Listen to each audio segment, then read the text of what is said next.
एक और जानी मानी दिग्गज फर्स्ट ग्लोबल की chairperson and chief investment strategist Devina Mehra ji जुड़ गई हैं। देवीना जी, बहुत स्वागत है आपका ईटी नाउ स्वदेश पर। मानसी दिस साइड, अपना समय हमें देने के लिए आपका शुक्रिया। मैम, इस वक्त मार्केट में कई सारे फैक्टर्स हैं जो कि प्ले आउट कर रहे हैं। ग्लोबल फ्रंट पर हम देख रहे हैं यूएस ईरान के बीच डेवलपमेंट्स होते नजर आ रहे हैं। भारतीय बाजार के अपने ट्रिगर्स हैं। एफआईआईएस के कमबैक का इंतजार तो हमें है ही, लेकिन साथ साथ रिजल्ट सीजन को भी वॉच आउट करेंगे यहां से आगे हम। क्या थीम्स देख रहे हैं इस वक्त मार्केट में आप, और कौन से फैक्टर्स आपको लगता है कि सबसे ज्यादा मार्केट पर प्रभाव डालेंगे? नमस्कार मानसी।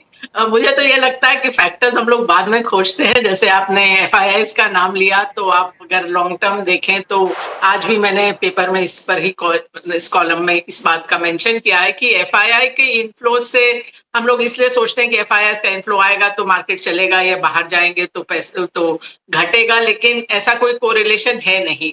और सबसे इंटरेस्टिंग बात तो यह है कि मैंने अभी 20-22 साल का डेटा देखा, तो आप भारतीय निवेशकों का भी अगर बिहेवियर देखें कि वो कब म्यूचुअल फंड में पैसा डालते हैं और कब निकालते हैं, तो पैटर्न एकदम क्लियर है कि जब मार्केट पीक होता है उसके बाद इक्विटी म्यूचुअल फंड में इनफ्लोज पीक करते हैं। जब मार्केट बॉटम आउट होता है उस समय इनफ्लोज सबसे कम होते हैं। तो ये भी एक चीज है। और लोग सोचते हैं कि जैसे पैसा आने से बाजार चलता है, लेकिन ऐसा है नहीं। अगर ऐसा होता तो जब इनफ्लोज इतना ज्यादा बढ़ते हैं तो मार्केट को नहीं गिरना चाहिए था, लेकिन वो गिरता है। और दूसरी तरफ इनफ्लोज जब बिल्कुल बॉटम पे होते हैं तब मार्केट चलता है। तो ये चीज तो आप फ्लोज के पीछे भागने का कोई मतलब नहीं है। हाँ, नतीजे आपको जरूर देखने चाहिए, और बाकी जो बाजार है उसको भी देखना चाहिए। तो मैंने मार्च में आपके चैनल पर कहा था कि मुझे ये लगता है, और हमारे जो इंडिकेटर्स हैं सब ये बताते हैं कि बाजार बॉटम के आसपास है। अब ये मैंने उस समय मैंने यही कहा था कि मैं ये नहीं कह सकती कि 2 हफ्ते में चलेगा या 2 महीने में चलेगा या 4 महीने में, लेकिन डाउनसाइड बहुत कम है यहाँ से, और वैसा ही कुछ हद तक हुआ है। और तो जियोपॉलिटिक्स के बारे में भी मेरा मार्च का वीडियो है कि आप जियोपॉलिटिक्स के कारण अपना बाजार की रणनीति बहुत ज्यादा मत बदलिए। केवल जहां डायरेक्ट इम्पैक्ट है कि क्रूड या पेट्रोकेमिकल के भाव ऊपर गए तो उससे कितना नतीजों पे असर पड़ेगा, वहीं तक आप रहने दीजिए, क्योंकि 125 साल का डेटा यही है कि दुनिया के विश्व के बाजारों को जियोपॉलिटिक्स से मतलब नहीं है। यहाँ तक कि दूसरा विश्व युद्ध, जिसमें पूरे दुनिया की 30% आबादी को ध्वस्त कर दिया गया था, जो मर ही गए थे, उसके अलावा कितने लोग इफेक्ट हुए थे, लेकिन फिर भी बाजारों पे असर खाली जो 2 देश हारे थे, जर्मनी और जापान, उन्हीं पर हुआ। एब्सोल्युटली देवीना जी, इनफैक्ट ये बात जो आप कह रही हैं भारतीय बाजार ने प्रूव कर भी दिखाया है, क्योंकि एफआईआईएस की वापसी हुई नहीं है, बावजूद इसके रैशनल अप्रोच मार्केट ने दिखाया। और कई सेशन में हम देखते हैं कि ग्लोबल बाजार या जियोपॉलिटिकल सेंटिमेंट्स से विपरीत भारतीय बाजार तेजी की चाल दिखाते हैं।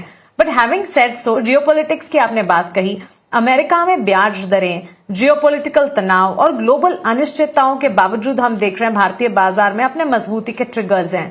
क्या लगता है आपको, बड़ी स्ट्रक्चरल ताकत, सबसे बड़ी स्ट्रक्चरल ताकत भारतीय बाजार की क्या है जिस वजह से ये अप्रोच हम देखते हैं?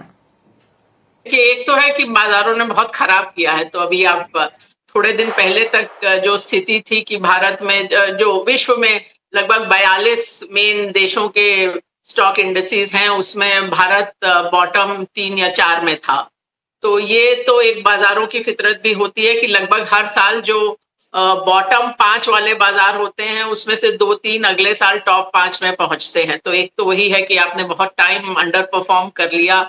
ये जरूर है कि मार्केट, अगर आप मार्केट में देखें तो अब जो है 2025 और 2026 को अगर आप कंपेयर करें तो 2025 में बहुत ही नैरो मार्केट था इंडिया में। तो इंडिया में जो इंडेक्स बढ़े भी थे भारत में, लगभग सभी इंडेक्स ऊपर थे इक्विटी के। ये अच्छी, मतलब देखने में अच्छी बात लगती है, लेकिन उसमें आप अगर देखें तो 50% से ज्यादा स्टॉक्स डाउन थे, 40% से ज्यादा, 10% से ज्यादा गिरे थे।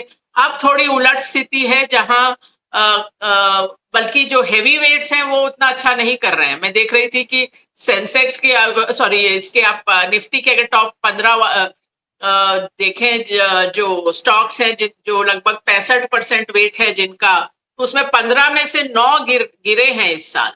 आप आईटी को तो सब जानते हैं, पर उसके अलावा भी आप देखें भारतीय, महिंद्रा, एचडीएफसी बैंक, आईटीसी, बहुत सारे स्टॉक्स हैं जो नीचे हैं। तो अभी एक्शन थोड़ा बिल्कुल जो हेवी वेट्स है वहां से थोड़ा नीचे गया है, तो और थोड़ा ब्रॉडन हुआ है मार्केट, जो अच्छा संकेत है। Okay Devina ji, before we move to आपके प्रेफर्ड सेक्टर, एक स्पेस है जिस पर मैं आपकी एक राय जानना चाहूंगी, चिप शेयर सेमीकंडक्टर स्पेस। दो हम देख रहे हैं कि इंडियन मार्केट में अभी ये स्पेस इतना ज्यादा डेवलप हुआ नहीं है, लेकिन विदेशी बाजार में अगर आप देखें चिप शेयरों में, सेमीकंडक्टर स्पेस में एक दबाव की स्थिति नजर आई है। How do you see the development और how do you see the phase of this sector moving ahead, और भारतीय बाजार पर इसका कितना असर देखेंगे हम? कि पिछले 2 महीने में मैंने एआई और सेमीकंडक्टर पे कई आर्टिकल लिखे हैं, इकोनॉमिक टाइम्स में, मिंट में, कई जगह पर। और मैं हमेशा से ग्लोबल डाइवर्सिफिकेशन की आपको इंडिया के बाहर निवेश करना चाहिए, ये मैं सालों से कह रही हूँ, मैंने 1 साल में नहीं कहना शुरू किया। और हम लोग मतलब फर्स्ट ग्लोबल रही है 1999 से, तो 25 साल से ज्यादा हो गए हैं। और बहुत सारे इसमें जो अभी स्टॉक्स चल रहे थे, मतलब आप चाहे इंटेल, एएमडी देखें, या माइक्रॉन, या ब्रॉडकॉम, एनवीडिया, सैमसंग, टीएसएमसी, ये सब स्टॉक्स हम 25 साल से फॉलो कर रहे हैं। और हमको मालूम है कि सेमीकंडक्टर एक बहुत ही वॉलेटाइल सेक्टर है। जो लोग अभी अभी आए हैं उनको तो लगता है अरे वाह ये बड़ा अच्छा सेक्टर है, इतना ज्यादा ग्रोथ है, इसमें ले लीजिए। तो ये होता है जो बोलते हैं ना, नीम हकीम खतरे जान। तो जो आपके पास ग्लोबल एक्सपर्ट बन के आ रहा है और जिसको खाली यही मालूम है कि यूएस में 7 टेक स्टॉक्स थे, अब चलो सेमीकंडक्टर है वहीं भाग लें, वो ये नहीं समझते हैं कि ये कितना ज्यादा साइक्लिकल सेक्टर है, कितना वॉलेटाइल सेक्टर है।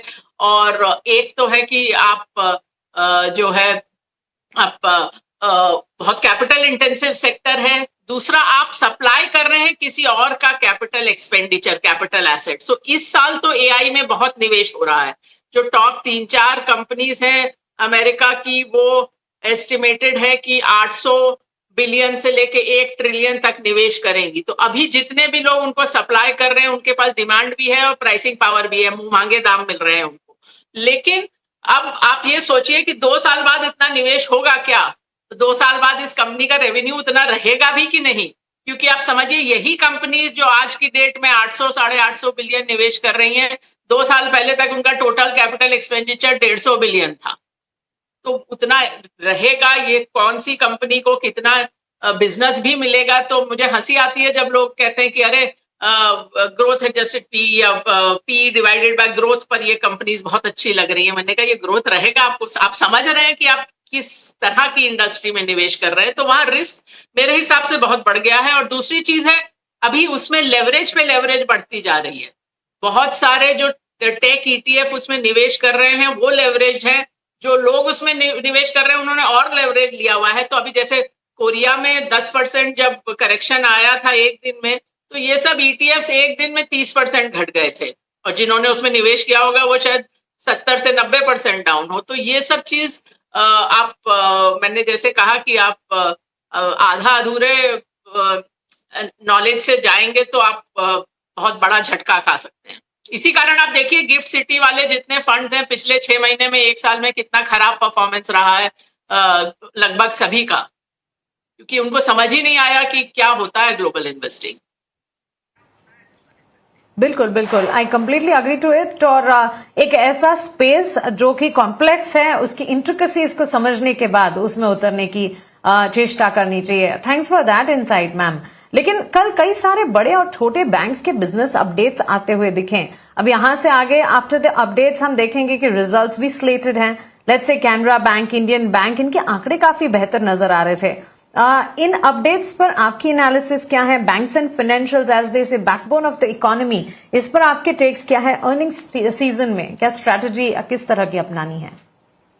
हम हर तिमाही पे अपना पोर्टफोलियो दोबारा से देखते हैं, तो अभी इस महीने दोबारा देखेंगे। पर बैंक्स में हम ओवरवेट तो नहीं है, लेकिन बैंक्स और फाइनेंशियल में जितना हमारा, अगर आप 5 साल का औसत देखें तो उससे ज्यादा है निवेश। और आपने ये भी जो बात कही, इंटरेस्टिंग बात ये है कि कौन 4-5 साल पहले बोल सकता था कि पब्लिक सेक्टर बैंक से अपडेट्स प्राइवेट सेक्टर से बेहतर आते रहेंगे और उनका परफॉर्मेंस भी बेहतर रहेगा। तो बहुत कुछ बदलता है और ऐसा जैसा मैंने कहा कि जितना औसत है उससे ज्यादा निवेश है, लेकिन बैंक्स और लेंडर्स में मैं हमेशा बोलती हूँ मैं बड़ा डर के निवेश करती हूँ, क्योंकि इनहेरेंटली बैंकिंग रिस्की बिजनेस है, अब लेवरेज बिजनेस है, आप छोटे से कैपिटल पे इतना बड़ा बिजनेस करते हैं, तो अगर कोई भी प्रॉब्लम आती है क्रेडिट साइड पे या ट्रेडिंग या इन्वेस्टमेंट बुक पे, तो आपके कैपिटल पे बड़ा झटका लगता है। तो इनहेरेंटली रिस्की बिजनेस है, इसलिए मैं थोड़ा डर के निवेश करती हूँ। तो लेकिन जैसा मैंने कहा अभी ओवरवेट नहीं है, लेकिन अंडरवेट ही है, लेकिन क्योंकि इतना ज्यादा वेट है बेंचमार्क में बैंक्स और फाइनेंशियल्स का, लेकिन औसत से मेरा ज्यादा निवेश है अभी। बिल्कुल बिल्कुल Devina ji, before we close एक quick take, banks and financials पर आपने नजरिया बताया, इसके अलावा आपके प्रिफर्ड सेक्टर्स कौन से हैं? 2-2.5 साल से हमारा फार्मा, हेल्थ केयर और ऑटो कंपोनेंट्स और कुछ हद तक ऑटो में ओवरवेट बना हुआ है। हर तिमाही पर हम पूछते हैं कि कहानी खत्म हो गई, अभी तक तो खत्म नहीं हुई, इसलिए पिछले रीबैलेंस में फार्मा में तो कुछ ऐड ही किया था। उसके अलावा बॉटम अप पिक्स रहते हैं, केमिकल्स में है, इंडस्ट्रियल मशीनरी में है, थोड़ा बहुत एफएमसीजी में भी है। तो ये हमारा काफी डाइवर्सिफाइड रहता है पोर्टफोलियो। एब्सोल्युटली देवीना जी, बहुत शुक्रिया आपका हमारे साथ जुड़ने के लिए और विस्तार से बाजार पर अपना नजरिया, अपनी एनालिसिस हमारे साथ शेयर करने के लिए। Thank you so much and have a nice day to you. Market के महारथी